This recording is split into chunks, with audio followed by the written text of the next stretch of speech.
కాళేశ్వరం ప్రాజెక్టుపై రేవంత్ రెడ్డి తప్పుడు ప్రచారం చేస్తున్నారన్నారు మాజీ మంత్రి హరీష్ రావు. యాసంగి పంటకు నీళ్లు ఇస్తున్నది కాళేశ్వరంతోనేనని స్పష్టం చేశారు. దాంతోనే అత్యధికంగా పంట పండుతోందన్నారు హరీష్ రావు. రేవంత్ రెడ్డి అధికారంలోకి వచ్చాక ఒక్క పని చేయలేదని తెలిపారు. పొద్దున్న లేస్తే రేవంత్ రెడ్డి గారు కాళేశ్వరం కూలిందంటాడు. ఈ నిమిషానికి వరద కాలువలో ఉన్న నీళ్లు కాళేశ్వరం నీళ్లు కాదా? లక్ష్మీ పంప్ హౌస్ నడుస్తేనే కదా వరద కాలువలోకి నీళ్లు వచ్చినాయి. ఇలా వరద కాలువ నీళ్లు కాళేశ్వరం నీళ్లు, అవి పంటలు, ఇవి కాళేశ్వరంయా కావా అని నేను ఈరోజు రేవంత్ రెడ్డిని అడుగుతా ఉన్నా.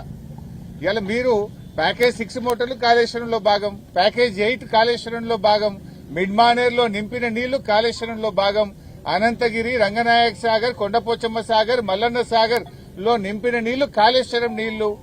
ఈ రిజర్వాయర్ల కింద, ఈ ప్రాజెక్టుల కింద పండుతున్న పంటలు కాళేశ్వరం నీళ్లతో పండుతా ఉన్నాయి.